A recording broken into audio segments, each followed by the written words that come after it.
25,000 शिवभक्तांसाठी सन्मानाचे शिवभोजनाचं आयोजन। मिरवणुकीला बगल देत थोरला मंगळवेढा तालिमीचा शिवभोजनाचा उपक्रम। छत्रपती शिवाजी महाराजांची मिरवणूक पाहण्यासाठी आलेल्या ग्रामीण आणि शहरी भागातील शिवभक्तांची पोटाची होणारी उपासमार विचारात घेऊन थोरला मंगळवेढा तालमीच्या वतीनं मिरवणुकीला बगल देत शिवभोजन आयोजित करण्यात आले होते। जवळपास 25,000 शिवभक्तांना सन्मानाचं शिवभोजन देण्यात आले। शिरा, पुरी, भाजी आणि भात अशा स्वरूपाचे अन्न शिवभक्तांना देण्यात आले।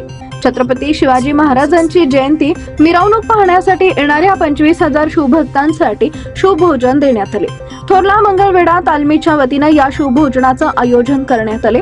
मागील 5 वर्षापासून शिवभक्तांसाठी टेबल खुर्चीवर बसून सन्मानाचे शिवभोजन देण्यात येते।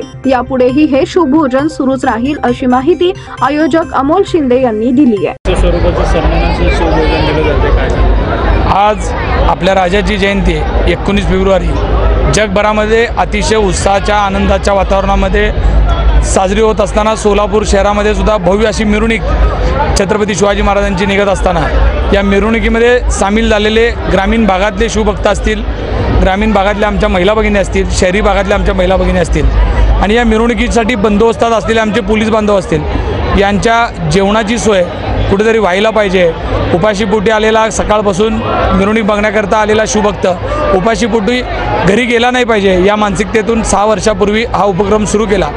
सुरुवातीला 7,000 लोकांना शिवभोजन दिलं, 11,000 झालं, 21,000 झालं।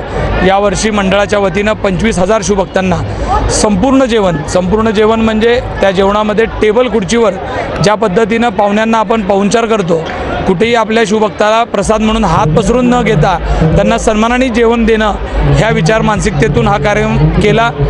याच्यामध्ये संपूर्ण भात असेल, पुरी असेल, 2 भाज्या असतील, शिरा असेल असं जेवण देण्याचं काम। आणि आज तुम्ही बघत आहे हे 25,000 लोकांचं जेवण देत असताना 500-550 कार्यकर्ते अतिशय मनापासून राबतायत। गेली 2-3 दिवस झाला आम्ही या सगळ्या कार्यक्रमाची तयारी करतोय। महिला भगिनी मोठ्या प्रमाणामध्ये या सगळ्यामध्ये सहभागी होतात। आमच्या वाढणाऱ्या भगिनी असतील, स्पॉन्सर्स असतील, काम करणारे असतील, वेगवेगळे मुलं असतील, या सगळ्यांच्या माध्यमातून हा सगळा डोलारा उचलण्याचं काम होतं आहे। हे काम काय बोलण्या इतकं सोपं काम नाही आहे, सगळ्याच्या मदतीशिवाय हे होऊ शकत नाही। कोण मदत करत असताना वेळ देतो, कोण आपल्या परीनं धान्य असेल, कोण आपल्या अनेक हाताच्या मदतीनं हा कार्यक्रम राबतो।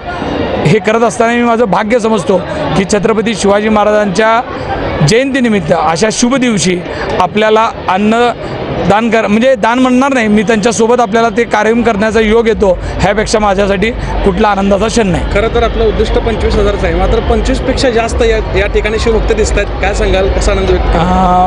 मी आत्ताच सांगितलं की शिवभक्त, तुम्हाला माहीत आहे की शिवाजी महाराजांचीच महिमा एवढी मोठी आहे। 350 वर्ष होऊन गेले तरी आमच्या राजाचा इतिहास कणभर कमी होऊ शकला नाही, तर तो वर्षानुवर्ष आपण वाढतच चालला आहे। ती एवढी मोठी कीर्ती असलेली शिवाजी महाराजांचा इतिहास आहे। त्यामुळे छत्रपती शिवाजी महाराजांचा मिरवणुकीमध्ये ह्याच्या पुढं सुद्धा लाखोनी जरी लोक आले तरी त्यांची सेवा करण्याची संधी आमच्या मंडळाला मिळावी आणि तुमच्या सगळ्यांच्या मदतीनं हे कार्य होत आहे। आणि आपण सगळे मिळून शिवाजी महाराजांचा आशीर्वाद घेऊन येणाऱ्या काळात सुद्धा असंच हे कार्य अविरत चालू ठेवूयात।